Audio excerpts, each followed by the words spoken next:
Name is Robert Murrett, Robert. Last name is Murrett, Murrett. I am a professor of practice at the Maxwell School at Syracuse University and the deputy director of the Institute for Security Policy and Law at the university. I am also a retired vice admiral in the United States Navy.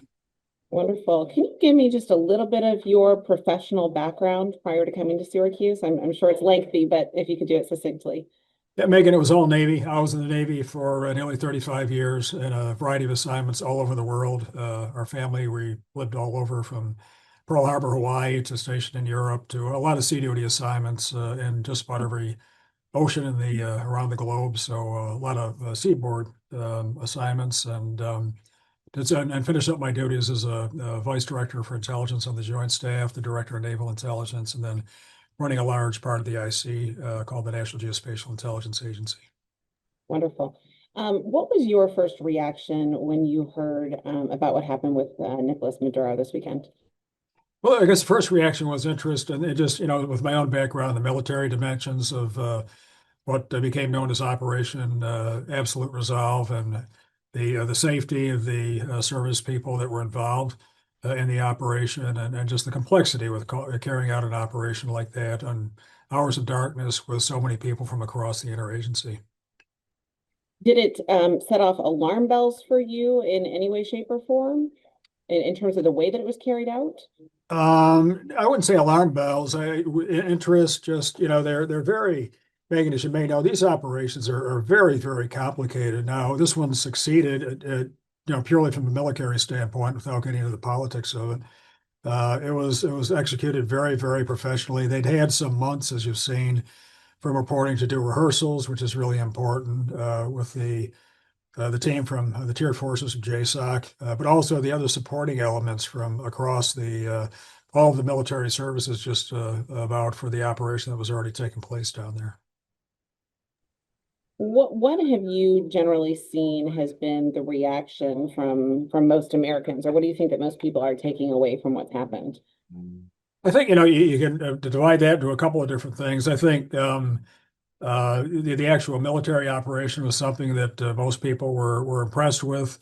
In terms of the political dimensions of it, there's probably a little bit of a divide about the foundations and the authorities for executing an operation like this. Although to put it in context, and just from my own experience, for several presidential administrations going back at least 30 years, presidents have conducted a lot of operations like this without prior congressional authority. And that's something that's applied to Democrats and Republicans for decades now. President Trump has talked about this being in the strategic national interest of sorts. Is that accurate in your view, or do you take a stance on that? Yeah, I think what is accurate, Megan, is it has been United States policy for several administrations now, again, Democrats and Republicans, that we wanted to have a democratic transition in Venezuela, that both Hugo Chavez and, of course, Nicolas Maduro were not legitimate leaders, and that we supported a peaceful transition, and we wanted to have free and fair elections as soon as possible. So that's not a new policy objective.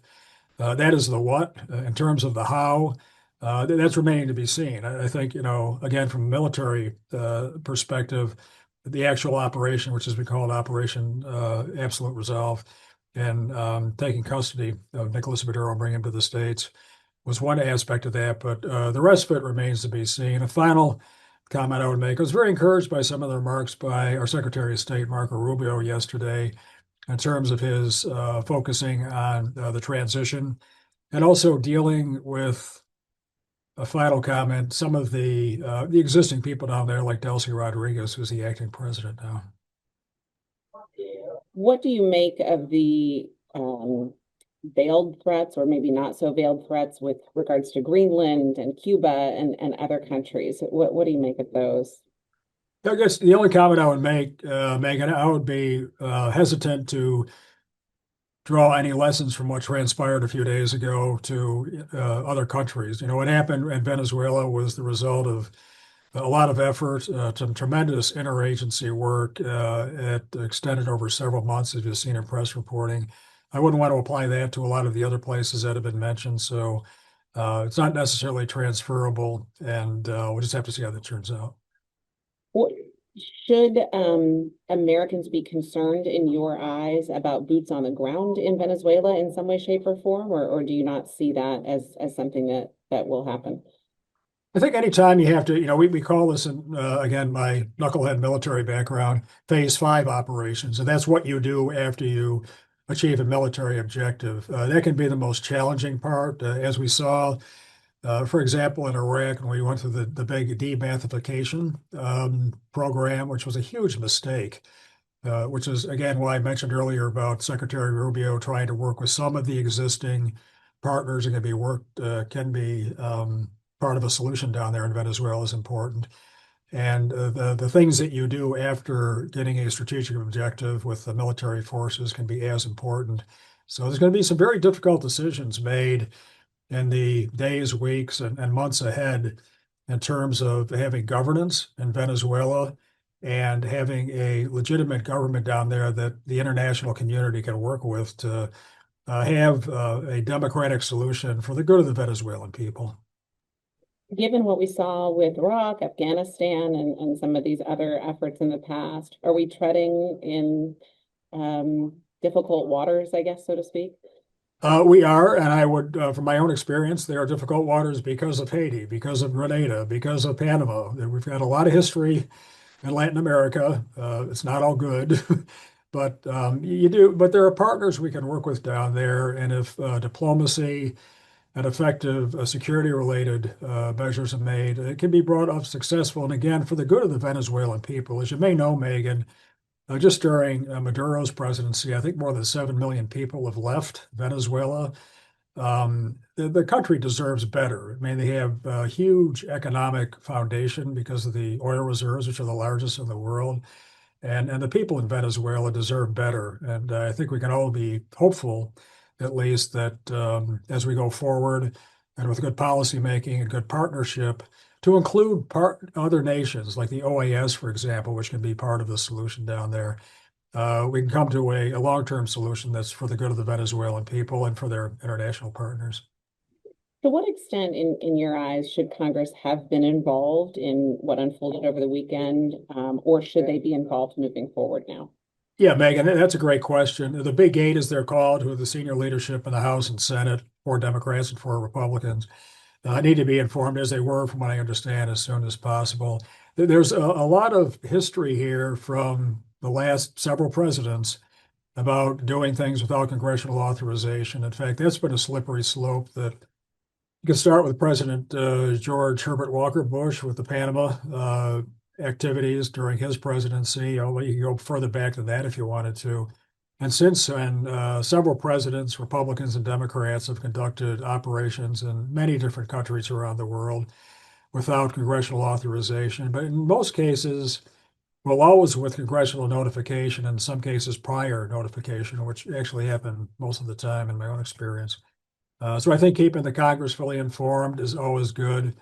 A final comment on that I would mention is that the knowing that you are going to have to inform the Congress about anything you do is a good governor, so to speak. And there's some really bad ideas that come up from time to time in executive branches, and Bob Gates writes about this in his book, in fact, where they decided not to do it because they knew it wouldn't pass muster with the Congress, and that's a good function that we should have in our government.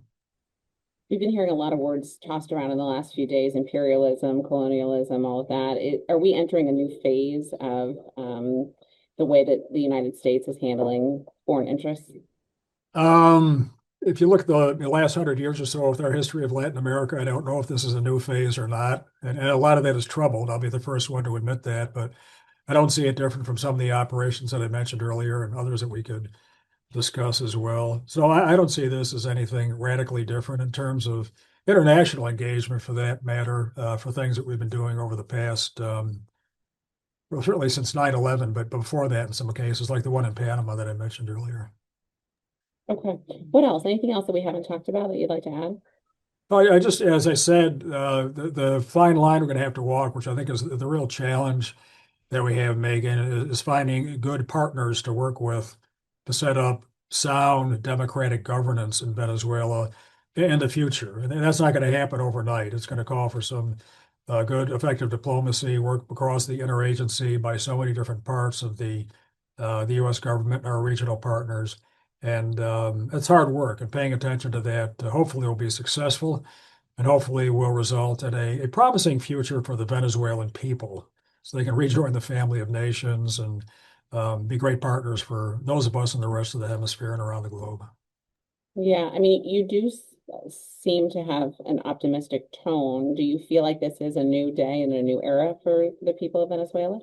It Or can the be. beginning of one? Yeah, Yeah. we'd have to be careful, but this can be a new day for the Venezuelan people. It could be a new day for the region and neighboring countries that are vital, such as Colombia and others. And if handled properly, and some of the noises that the Secretary Rubio was making on all the talk shows yesterday, I thought were going in that direction. If handled properly, it could be for the good of the Venezuelan people, for the region, and also for the rest of the partners we have in the hemisphere.